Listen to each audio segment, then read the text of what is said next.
नमस्कार। मैं प्रशांत कुमार शिवहरे, अपर जिला एवं सत्र न्यायाधीश एफटीसी कांकेर, आपका छत्तीसगढ़ राज्य विधिक सेवा प्राधिकरण बिलासपुर के निर्देशानुसार जनमानस में व्यापक रूप से विधिक जानकारियों के प्रचार प्रसार के लिए चलाए जा रहे अभियान जन चेतना an attempt for public consciousness at large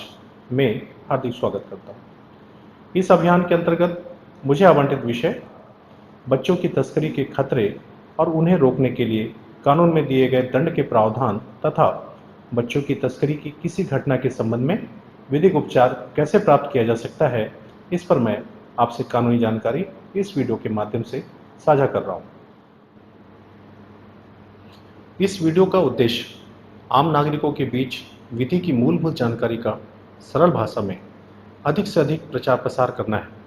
जिससे उनके बीच कानूनी जागरूकता का विस्तार किया जा सके और लोगों को उनके अधिकारों एवं कर्तव्यों के प्रति जागरूक बनाया जा सके। आज बच्चों की तस्करी एक गंभीर समस्या बन चुकी है। यह समस्या हमारे देश में ही नहीं बल्कि पूरे विश्व में फैली हुई है। आए दिन बाल तस्करी की खबरें सुनने को मिलती हैं। अपराधी बच्चों को अगवा करके उनसे मजदूरी, देह व्यापार, यौन उत्पीड़न, भीख मंगवाने, घरेलू नौकर, खेती में मजदूरी, फैक्ट्री, होटल आदि में काम आदि करवाते हैं। कई बार बच्चों के शरीर के अंगों को निकालकर बेचने के लिए भी बाल तस्करी की जाती है। इतना ही नहीं, बच्चों की खरीदी बिक्री भी बड़े पैमाने पर की जाती है। एक विश्वव्यापी रिपोर्ट के अनुसार विश्व में हर साल लगभग 2-3 लाख बच्चे बाल तस्करी के शिकार होते हैं। संयुक्त राष्ट्र संघ की रिपोर्ट के अनुसार 80% बाल तस्करी में लड़कियों के साथ यौन उत्पीड़न और बाल मजदूरी का काम जबरन करवाया जाता है। ऐसी स्थिति में हमें यह जानना आवश्यक हो जाता है कि आखिर वे कौन सी परिस्थितियां होती हैं जिनकी वजह से बाल तस्करी होती है। देश में बाल तस्करी के अनेक कारण हैं, जिनमें से बेरोजगारी, गरीबी, अशिक्षा आदि महत्वपूर्ण है। पैसे कमाने के लिए कई लोग बाल तस्करी के अवैध व्यवसाय में लग गए हैं। वे गरीब लोगों को बहकाकर उनके बच्चों को काम दिलवाने, अच्छी नौकरी दिलवाने का झांसा देकर शहर ले आते हैं। अति निर्धन माँ बाप उनके बहकाव में आसानी से आ जाते हैं। तस्कर उन बच्चों को शहरों में ले जाकर बेच देते हैं। कई बार गरीब माँ बाप खुद ही अपने बच्चों को पैसे के लालच में बेच देते हैं। इसके अलावा जो बच्चे अपने परिवार से बिछड़कर खो जाते हैं, उन्हें अपराधी लोग अगवा करके बेच देते हैं। विशेष तौर पर अगवा की गई लड़कियों को वेश्यालयों में देह व्यापार करने के लिए विवश किया जाता है। अब ऐसी स्थिति में हमें यह जानना चाहिए कि बाल तस्करी को रोकने के लिए कौन कौन सी कानून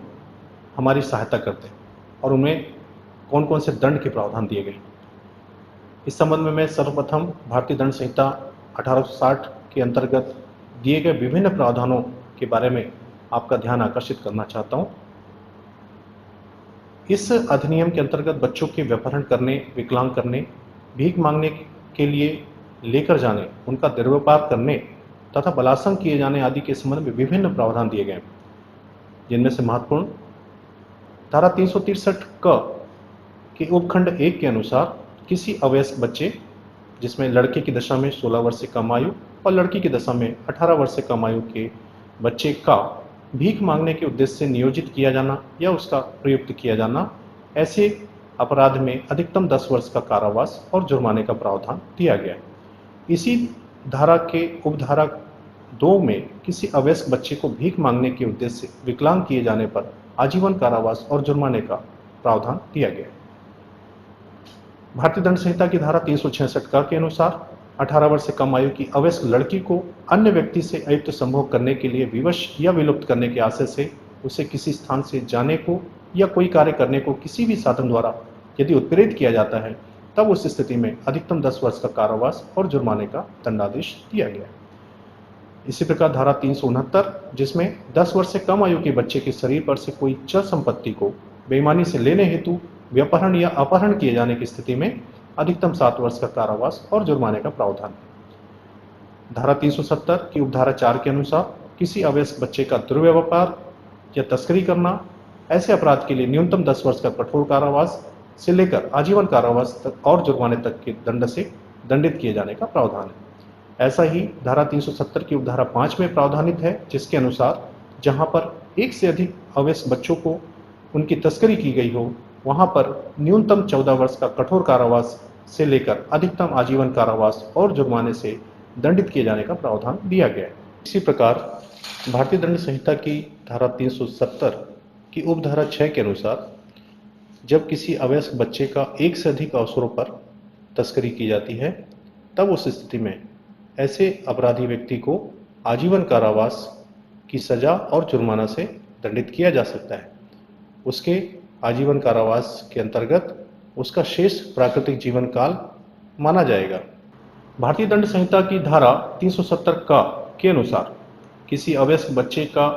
दुर्व्यापार या तस्करी के दौरान उसके साथ किसी भी रीति में लैंगिक शोषण के लिए उसे रखा जाना, ऐसे अपराध के लिए न्यूनतम 5 वर्ष के कारावास से लेकर अधिकतम 7 वर्ष के कारावास और जुर्माने का प्रावधान दिया गया है। इसी प्रकार इसी संहिता की धारा 372 के अनुसार वेश्यावृत्ति आदि के उद्देश्य से 18 वर्ष से कम आयु के किसी भी बच्चे, लड़का या लड़की को विधि विरुद्ध कार्य में उपयोग किया जाना अथवा बेचना या किराए पर देना, ऐसे अपराध के लिए दोषी व्यक्ति को अधिकतम 10 वर्ष के कारावास और जुर्माने से दंडित किए जाने का प्रावधान दिया गया। ऐसा ही धारा 373 भारतीय दंड संहिता के अंतर्गत, जिसमें वेश्यावृत्ति आदि के उद्देश्य से 18 वर्ष से कम आयु के किसी भी बच्चे को विधि विरुद्ध कार्य हेतु उपयोग किए जाने अथवा किराए पर लेने या उसका कब्जा प्राप्त करने के अपराध के लिए दोषी व्यक्ति को अधिकतम 10 वर्ष के कारावास और जुर्माने से दंडित किए जाने का प्रावधान दिया गया है। इसी संहिता की धारा 376 की उपधारा 3 के अनुसार जब कोई व्यक्ति 16 वर्ष से कम आयु की किसी बालिका के साथ बलात्कार करेगा, तब उसे न्यूनतम 20 वर्ष से लेकर अधिकतम आजीवन कारावास और जुर्माने से दंड दिया जा सकता है। इसी प्रकार धारा 376 ए बी के अंतर्गत जब कोई व्यक्ति 12 वर्ष से कम आयु की बालिका के साथ बलात्कार करता है, तब उस स्थिति में ऐसे दोषी व्यक्ति को न्यूनतम 20 वर्ष से लेकर अधिकतम आजीवन कारावास और जुर्माना या मृत्यु दंड से भी दंडित किया जा सकता है। आगे हम सामूहिक बलात्कार से संबंधित अपराध पर चर्चा करेंगे। इस संदर्भ में संहिता की धारा 376 घ का, जिसके अनुसार जब कोई व्यक्ति 16 वर्ष से कम आयु की बालिका के साथ सामूहिक बलात्कार करता है, तब उस स्थिति में ऐसे व्यक्ति को अधिकतम आजीवन कारावास और जुर्माने से दंडित किया जा सकता है। और यही स्थिति बालिका के 12 वर्ष से कम आयु की होने पर और गंभीर हो जाती है, और उसका उल्लेख धारा 376 घ ख में दिया गया है, जिसके अनुसार जब कोई व्यक्ति 12 वर्ष से कम आयु की बालिका के साथ सामूहिक बलात्कार करेगा, तब उसे अधिकतम आजीवन कारावास और जुर्माना या उसे मृत्यु दंड से भी दंडित किया जा सकता है। अब हम आगे किशोर न्याय बालकों की देखरेख और संरक्षण अधिनियम 2015 के अंतर्गत अवयस्क बच्चों जिनका दुर्व्यापार, जिसे हम सामान्य प्रचलित भाषा में तस्करी कहते हैं, किया गया हो, तो उन्हें विधिक उपचार कौन कौन से दिए जा सकते हैं, इस पर प्रकाश डालते हैं। इस अधिनियम की धारा 76 के अनुसार भीख मांगने के लिए बालक का यदि कोई नियोजन किया जाता है, तब उस स्थिति में अधिकतम 5 वर्ष के कारावास और 1 लाख रुपए के जुर्माने से ऐसे व्यक्ति को दंडित किया जा सकता है। यदि भीख मांगने के प्रयोजन के लिए यदि किसी बच्चे को विकलांग बनाया जाता है, तब उस स्थिति में ऐसे व्यक्ति को न्यूनतम 7 वर्ष के कारावास से लेकर अधिकतम 10 वर्ष के कारावास और 5 लाख रुपए के जुर्माने से दंडित किया जा सकता है। इस अधिनियम की धारा 77 के अनुसार किसी 18 वर्ष से कम आयु के बालक या बालिका को चिकित्सा व्यवसायी के आदेश के बिना यदि कोई मादक पदार्थ, तंबाकू या कोई नशीला पदार्थ दिया जाता है या दिलवाया जाता है, तब ऐसे अपराध के लिए दोषी व्यक्ति को अधिकतम 7 वर्ष के कठोर कारावास और 1 लाख रुपए तक के दंडादेश से दंडित किया जा सकता है।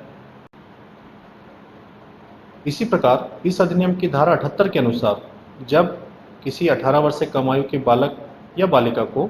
कोई भी नशीला पदार्थ दिया गया हो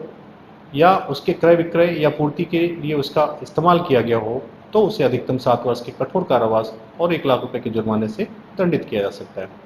इस अधिनियम की धारा 79 के अनुसार किसी बाल कर्मचारी को बंधुआ रखना या उसके उपार्जनों को अपने स्वयं के उपयोग में लाना, ऐसे अपराध के लिए अधिकतम 5 वर्ष के कठोर कारावास और 1 लाख रुपए के जुर्माने का प्रावधान दिया गया है। इसी अधिनियम की धारा 80 के अनुसार विहित प्रक्रिया का अनुसरण किए बिना किसी व्यक्ति या संगठन द्वारा किसी अनाथ परित्यक्त या अभ्यर्थित बालक को दत्तक ग्रहण करने के प्रयोजन के लिए देना या प्राप्त करना, ऐसे अपराध के लिए अधिकतम 3 वर्ष का कारावास या 1 लाख रुपए के जुर्माने का प्रावधान विधि में दिया गया है। इसी अधिनियम की धारा 81 के अनुसार किसी 18 वर्ष से कम आयु के बालक या बालिका का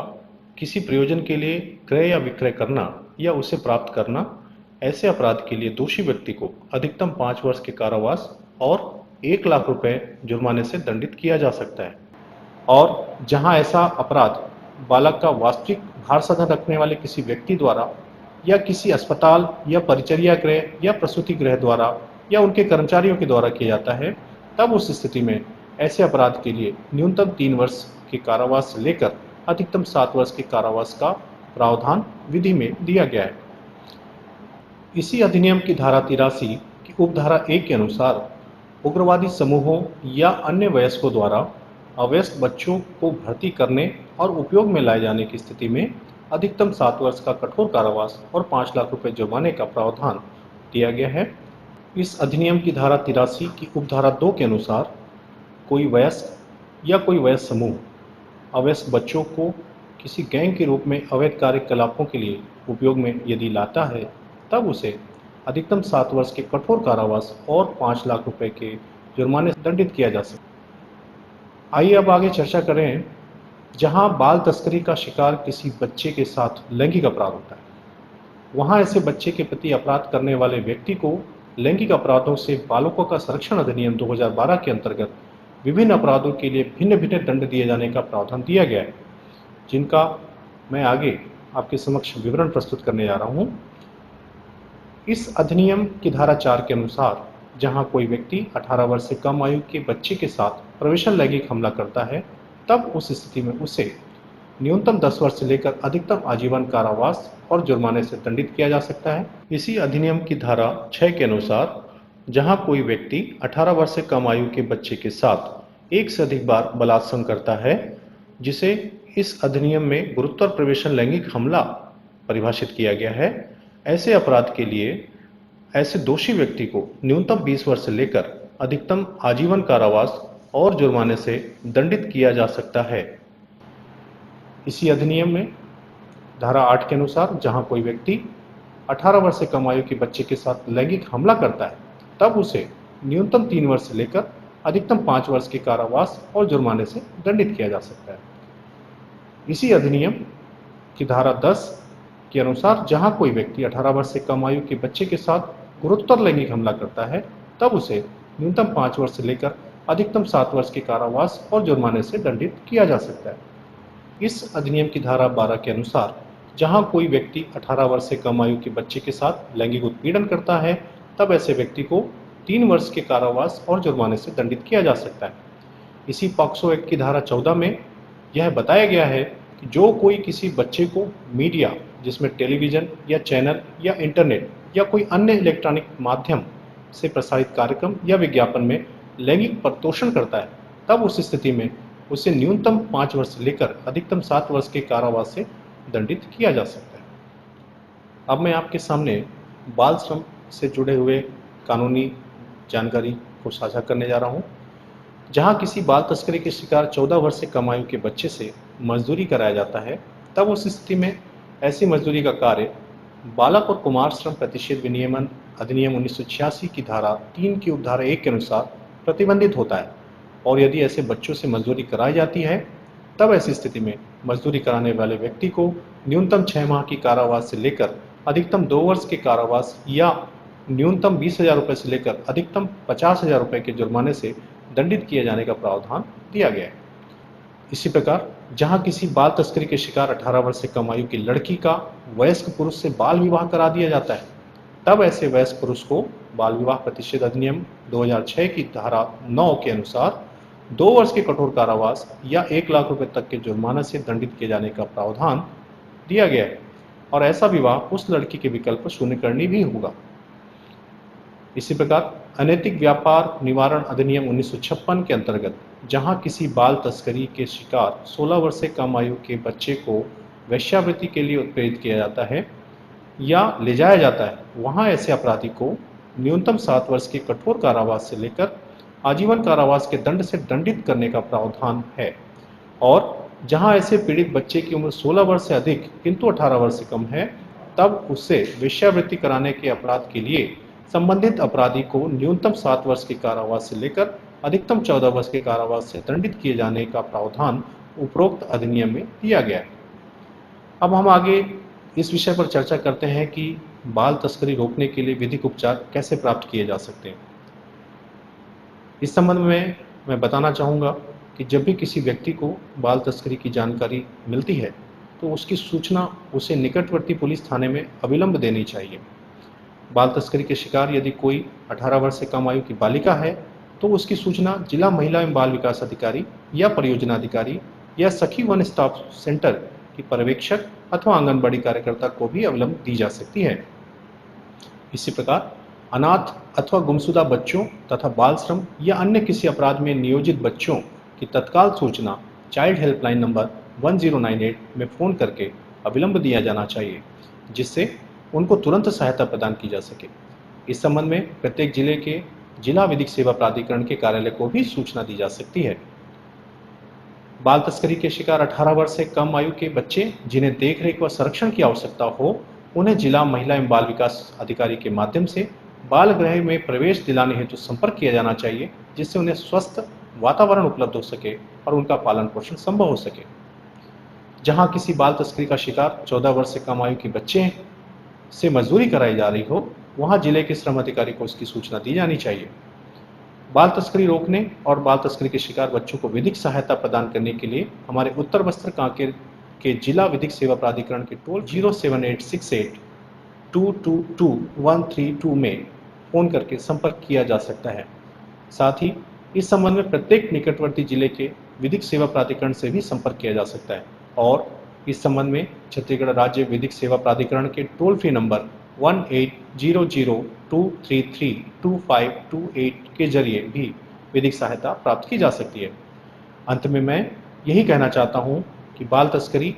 आज हमारे आधुनिक समाज के चेहरे पर बहुत बड़ा कलंक है। इसे जड़ से खत्म करने के लिए आम नागरिकों का जागरूक होना अत्यंत आवश्यक है। तभी हम अपने जीवन में बाल तस्करी को रोकने में सफल हो सकेंगे तथा अपने बच्चों का भविष्य सुरक्षित कर सकेंगे। बहुत बहुत धन्यवाद। जय हिंद।